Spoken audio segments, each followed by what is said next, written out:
30 افراد زخمی ہوئے۔ پنجاب میں بارشوں کے باعث مختلف حادثات میں 29 افراد جاں بحق ہوئے جبکہ 77 افراد زخمی ہوئے۔ آزاد کشمیر میں بارشوں کی وجہ سے مختلف حادثات میں ایک شخص جاں بحق ہوا۔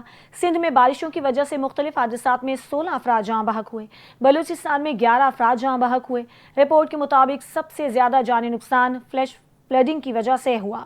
این ڈی ایم اے کی رپورٹ کے مطابق 24 گھنٹے کی دوران بارشوں کے باعث مختلف حادثات میں 6 افراد جاں بحق ہوئے۔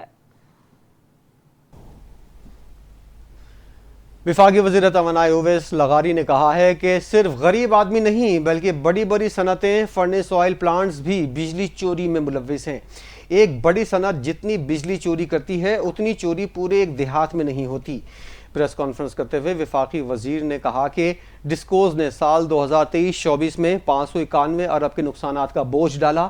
اگر یہ نقصانات نہ ہوتے تو ملک کا قرضہ اتارنے میں آسانی ہوتی۔ پوری حکومت اور کابینہ نے اس معاملے پر شدید تحفظات کا اظہار کیا۔ حکومت نے بڑے عزم کے تحت ان ڈسکوز کو ٹھیک کرنے کا فیصلہ کیا اور ڈسکوز کے بورڈ میں اپنی سوچ اور حکمت عملی کے تحت تعیناتی کی۔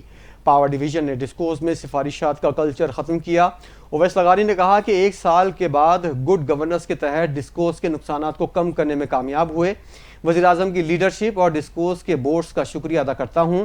30 جون 2025 تک ڈسکوز کے نقصانات کو 191 ارب روپے کم کرنے میں کامیاب ہوئے۔ بانی پی ٹی آئی کی نااہلی پر فیض آباد احتجاج کیس میں وزیر اعلیٰ خیبر پختونخوا علی امین گنڈاپور کے وارنٹ اور اشتہاری کا اسٹیٹس برقرار۔ اسلام آباد کی انسداد دہشت گردی عدالت کے جج طاہر عباس سپرا نے بانی پی ٹی آئی کی نااہلی پر فیض آباد احتجاج کیس پر سماعت کی، جس کے دوران علی امین گنڈاپور عدالت میں پیش نہیں ہوئے۔ عدالت نے وزیر اعلیٰ خیبر پختونخوا علی امین گنڈاپور کے وارنٹ اور اشتہاری کا اسٹیٹس برقرار رکھتے ہوئے اسلام آباد پولیس کو پشاور ہائی کورٹ کے فیصلے پر عمل درآمد کرنے کا حکم دے دیا۔ اس کے علاوہ عدالت نے عامر محمود کیانی کو اشتہاری قرار دینے کی کارروائی شروع کر دی۔ علی امین گنڈاپور، فیصل جاوید اور دیگر کے خلاف تھانہ I-9 میں مقدمہ درج ہے۔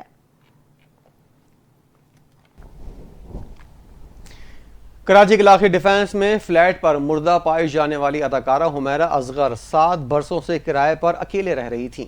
فورنزک اور ڈیجیٹل شواہد کی بنیاد پر اداکارہ کی موت اکتوبر 2024 میں ہونے کا انکشاف ہوا ہے۔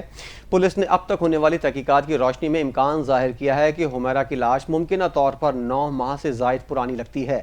ایس پی ساؤتھ نے کہا کہ حتمی طور پر حقائق تو میڈیکل بورڈ ہی سامنے لے آئے گا، لیکن فلیٹ سے ملنے والی کھانے پینے کے سامان پر ایکسپائری تاریخ 2024 کی ہے۔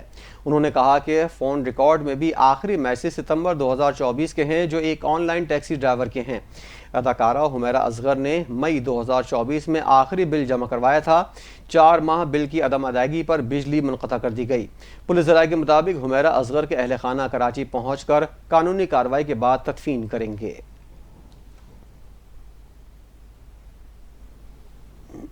اینٹی کرپشن عدالت نے ٹیڈیب کرپشن کیس کے 9 مقدمات میں چیئرمین سینٹ یوسف رضا گیلانی کو بری کر دیا۔ استغاثہ کی جانب سے الزامات ثابت نہیں کیے جا سکے۔ مجموعی طور پر 26 میں سے 13 مقدمات سے یوسف رضا گیلانی بری ہو چکے ہیں۔ ملزمان کے خلاف جعلی کمپنیاں بنا کر فیڈ سبسڈی کی مد میں 7 ارب روپے کی کرپشن کا الزام ہے۔ یوسف رضا گیلانی اور دیگر نامزد ملزمان کراچی کی وفاقی اینٹی کرپشن کورٹ میں پیش ہوئے، جہاں عدالت نے فریقین کے دلائل مکمل ہونے کے بعد 9 مقدمات کا فیصلہ سنا دیا اور چیئرمین سینٹ مقدمات سے بری کر دیے گئے۔ یوسف رضا گیلانی سمیت دیگر کے خلاف وفاقی تحقیقاتی ادارے نے ٹیڈیب میگا کرپشن کے 26 مقدمات درج کیے تھے۔ یوسف رضا گیلانی 3 مقدمات میں پہلے ہی بری ہو چکے ہیں۔ ٹیڈیب کرپشن کیسز کی تحقیقات کا آغاز 2009 میں ہوا تھا۔ چیئرمین سینٹ یوسف رضا گیلانی نے ایک بار پھر اپنے خلاف بنائے گئے میگا کرپشن مقدمات کو بے بنیاد قرار دے دیا۔ کہا انصاف میں تاخیر انصاف سے انکار کے مترادف ہے۔ 12 برسوں میں مقدمات چل رہے تھے۔ کراچی میں وفاقی اینٹی کرپشن کورٹ میں گفتگو کرتے ہوئے چیئرمین سینٹ نے کہا کہ 12 برس سے کیس چل رہا تھا، جو پہلے طالبہ تھی آج بطور پروسیکیوٹر پیش ہوئیں۔ یوسف رضا گیلانی نے کہا کہ میں سب سے زیادہ مدت کے لیے وزیر اعظم رہا ہوں، متفقہ طور پر وزیر اعظم بنا اور بلا مقابلہ چیئرمین سینٹ منتخب ہوا۔ صدر زرداری سے متعلق پوچھے گئے سوال پر بتایا کہ صدر مملکت کی تبدیلی یا ان کی صحت سے متعلق صرف افواہیں زیر گردش ہیں۔ انہوں نے کہا پنجاب میں نئے شہریوں سے متعلق سینٹرل ایگزیکٹو کمیٹی نے فیصلہ کرنا ہے۔ حکومت کا حصہ نہ بننے کا فیصلہ بھی سینٹرل ایگزیکٹو کمیٹی نے کیا تھا، وہ چاہے تو فیصلہ واپس لے سکتی ہے۔ ہم حکومت کا حصہ نہیں ہیں، میں حکومت کا ترجمان بھی نہیں ہوں۔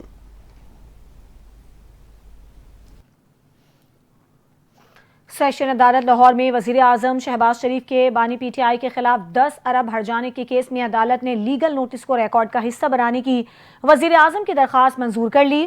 عدالت نے لیگل نوٹس کو ریکارڈ کا حصہ بنانے کی اجازت دے دی۔ شہباز شریف نے لیگل نوٹس کے دعوے کے ساتھ ریکارڈ کا حصہ بنانے کی استدعا کی تھی۔ وزیر اعظم پر جرح کے دوران بانی پی ٹی آئی کے وکیل محمد حسین نے اعتراض کیا تھا۔ وکیل کا کہنا تھا کہ وزیر اعظم نے بانی پی ٹی آئی کو لیگل نوٹس نہیں بھجوایا، لیگل نوٹس بھجوائے بغیر دعویٰ قابل سماعت نہیں۔ شہباز شریف نے پینما لیکس پر 10 ارب کی پیشکش کے الزام پر بانی پی ٹی آئی کے خلاف دعویٰ دائر کر رکھا ہے۔ حکومت سندھ نے لیاری میں 9 غیر محفوظ عمارتوں کو خالی کروا لیا، ایک کو گرایا جا رہا ہے۔ سندھ کے سینئر وزیر شرجیل میمن کا کہنا ہے کہ متاثرہ خاندانوں کی مالی امداد کے لیے ان کو 3 ماہ کا کرایہ دیا جائے گا۔ ایس بی سی اے کے نئے ڈی جی نے افسران کو 15 دن میں اثاثے جمع کروانے کا حکم دیا ہے۔ غیر قانونی عمارتوں کی تعمیر و تحفظ میں ملوث افسران کے خلاف سخت کارروائی کی جائے گی۔ شرجیل میمن نے بتایا سندھ حکومت سندھ الیکٹرک پالیسی 2024 اگلے ماہ متعارف کروانے جا رہی ہے۔ صنعتی ترقی کے فروغ کے لیے نوری آباد اور دھابے جی صنعتی زونز میں بجلی فی یونٹ 18 روپے کی سبسڈی فراہم کی جائے گی۔ ایجنسی برائے ماحولیاتی تحفظ نے سی ویو پر غیر قانونی گندے پانی کے اخراج کے خلاف فوری کریک ڈاؤن کا حکم دیا۔ غیر قانونی گندے پانی کے اخراج اور ٹیموں سے 48 گھنٹوں میں رپورٹ طلب کی گئی ہے۔ پنجاب اسمبلی کے 26 معطل ارکان اسمبلی کے خلاف نااہلی ریفرنسز پر اسپیکر پنجاب اسمبلی نے کارروائی شروع کر دی۔ ترجمان کے مطابق اسپیکر کو معطل ارکان کے خلاف ریفرنسز موصول ہو گئے ہیں۔ اسپیکر نے 26 معطل ارکان کو ذاتی سماعت کا موقع دینے کا فیصلہ کیا ہے۔ اسپیکر ملک احمد خان نے کہا ہے کہ آئین کے آرٹیکل 10A کے تحت ارکان اسمبلی کو شفاف سماعت کا حق دیا جا رہا ہے۔ ریفرنسز میں شامل تمام ارکان کو آئینی دائرہ کار میں مکمل دفاع کا موقع فراہم کیا جائے گا۔ ریفرنسز پر ذاتی سماعت 11 جولائی صبح 11 بجے اسپیکر چیمبر میں ہوگی۔ اسپیکر آئین کے تحت 30 روز میں نااہلی ریفرنسز پر فیصلہ کرنے کے پابند ہیں۔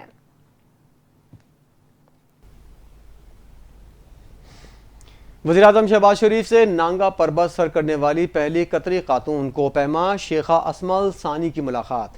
وزیراعظم شہباز شریف نے شیخہ اسماء کا خیر مقدم کیا اور حال ہی میں نانگا پربت کی کامیابی سے سر کرنے والی خلیج اور قطر کی پہلی خاتون کا اعزاز حاصل کرنے پر ان کو مبارکباد دی۔ ملاقات کے دوران وزیراعظم نے اس اہم سنگ میل کو حاصل کرنے کے لیے شیخہ اسماء کی غیر معمولی ہمت اور عزم کو سراہا۔ وزیراعظم نے ایڈونچر اور کوہ پیمائی کے ذریعے دنیا بھر کی خواتین بالخصوص نوجوانوں کو بااختیار بنانے کی آگاہی فروغ کے لیے ان کی تعریف کی۔ پاکستان کے قدرتی حسن کی آگاہی کے لیے ان کی کامیابیوں اور عزم کے اعتراف میں وزیراعظم نے شیخہ اسماء کو پاکستان کی ماؤنٹینز اینڈ ٹورزم کے لیے باقاعدہ طور پر برانڈ ایمبیسیڈر مقرر کیا ہے۔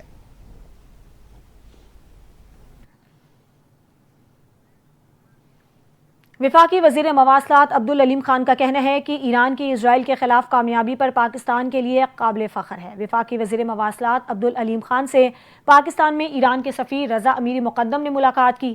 اس موقع پر اسرائیل اور ایران جنگی کے دوران شہید ہونے والوں کے لیے فاتحہ خوانی کی گئی۔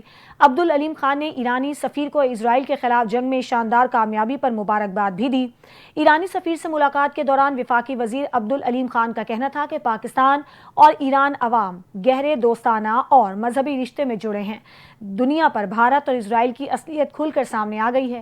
ایرانی سفیر نے عبدالعلیم خان کا شکریہ ادا کرتے ہوئے کہا کہ وہ پاکستانی حکومت، عوام اور میڈیا کی حمایت پر شکر گزار ہیں۔ ایران نے صہیونیوں کی ذہنیت اور کارروائیوں کا مردانہ وار مقابلہ کیا۔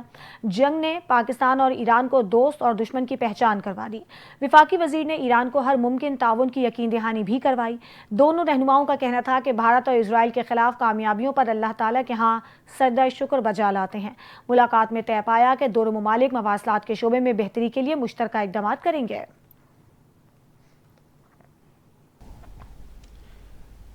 وزیر اطلاعات پنجاب عظمہ بخاری نے کہا ہے کہ پی ٹی آئی دور میں عثمان بزدار، پرویز الہی اور فرح گوگی نے گندم کا پیسہ کھایا۔ عظمہ بخاری نے پریس کانفرنس کرتے ہوئے کہا کہ ایک فتنہ گروپ کا کام سازش کرنا اور فیک نیوز پھیلانا ہے۔ بڑے بڑے دانشور آڈٹ رپورٹ پڑھے بغیر تبصرہ کر رہے ہیں۔ ستھرا پنجاب کے بعد سدھرا پنجاب مہم شروع کی گئی ہے۔ پنجاب میں امن و امان برقرار رکھنا حکومت کی ذمہ داری ہے۔ انہوں نے کہا کہ لاہور میں ڈکیتی کے واقعات کی شرح میں 43% سے زائد کمی ہوئی۔ گجرات میں ڈکیتی کے واقعات کی شرح 23.5% کم ہوئی ہے، جبکہ ملتان میں ڈکیتی کے واقعات میں 50% کمی آئی۔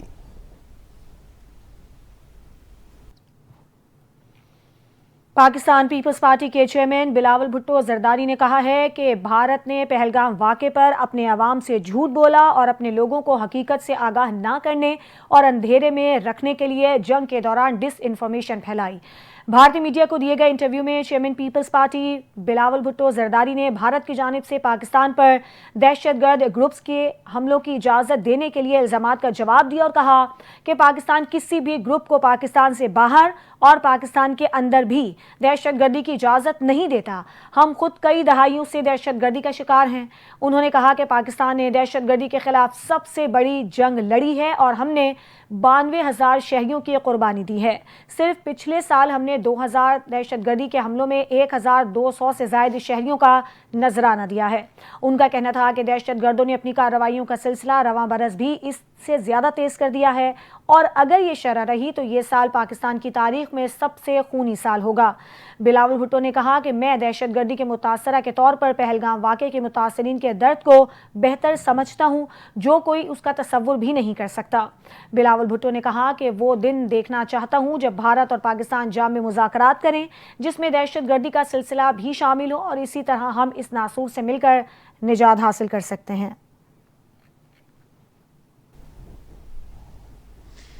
سینئر صوبائی وزیر سندھ شرجیل میمن نے کہا ہے کہ بلاول بھٹو زرداری عالمی سطح پر پاکستان کی باوقار آواز بن چکے ہیں۔ چیئرمین پیپلز پارٹی کے انٹرویو کے حوالے سے اپنے بیان میں شرجیل میمن نے کہا، چیئرمین بلاول بھٹو زرداری کا کرن تھاپر کو دیا گیا انٹرویو پاکستان کی ایک بڑی سفارتی کامیابی ہے۔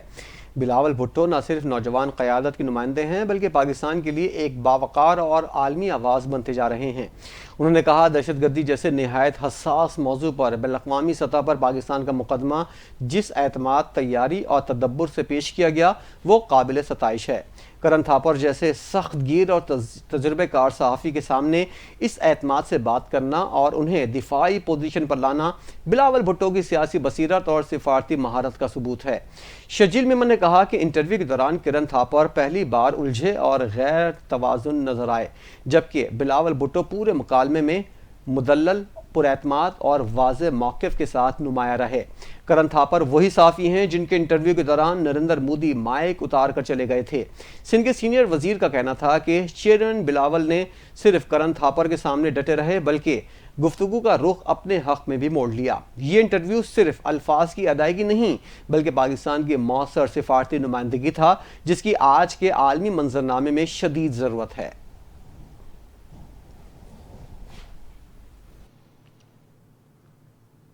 سانحہ سواد سے متعلق قائم ہونے والی انکوائری کمیٹی مقررہ ڈیڈ لائن تک رپورٹ پیش نہیں کر سکی۔ ذرائع کے مطابق حکومت نے کمیٹی کو 7 روز میں رپورٹ جمع کرنے کی ہدایت کی تھی۔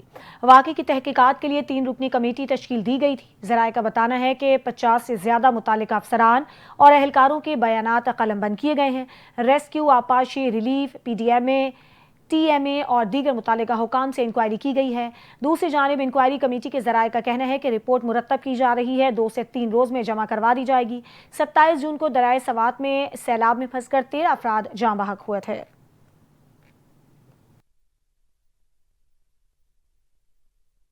وزیر اعلیٰ پنجاب مریم نواز کی زیر صدارت خصوصی اجلاس میں محکمہ زراعت کے متعدد اہم منصوبوں پر غور کیا گیا۔ اجلاس میں green tractor programme, model agriculture, tube well solarisation, wheat programme, super seeder اور ایگری ٹرانسفارمیشن کے حوالے سے تفصیلی بریفنگ دی گئی۔ محکمہ زراعت کے پروجیکٹس کے فیز 2 کے آغاز کی اصولی منظوری دی گئی۔ مریم نواز نے گندم کے کاشتکاروں کو امدادی نرخ پر زرعی مداخلت کے فراہم کرنے کے لیے پلان طلب کر لیا۔ کسان کارڈ فیز 2 کے تحت 100 ارب روپے کے بلا سود لون کی منظوری دی گئی۔ مریم نواز نے کہا کہ گندم کے کاشتکاروں کو تنہا نہیں چھوڑیں گے، فصل کی کاشت سے پہلے نیا پروجیکٹ دیں گے۔ گرین ٹریکٹر پروگرام کے تحت اگست میں درخواستیں وصول کرنا شروع کی جائیں گی اور 20,000 ٹریکٹر پر سبسڈی دی جائے گی۔ مختلف اضلاع میں ماڈل ایگریکلچر مالز کی جولائی سے فعال کرنے کی ہدایت دی گئی ہیں، جبکہ زرعی انٹرنشپ پروگرام کے فیز 2 کے تحت 2,000 انٹرنز کی ٹریننگ ستمبر میں شروع ہوگی۔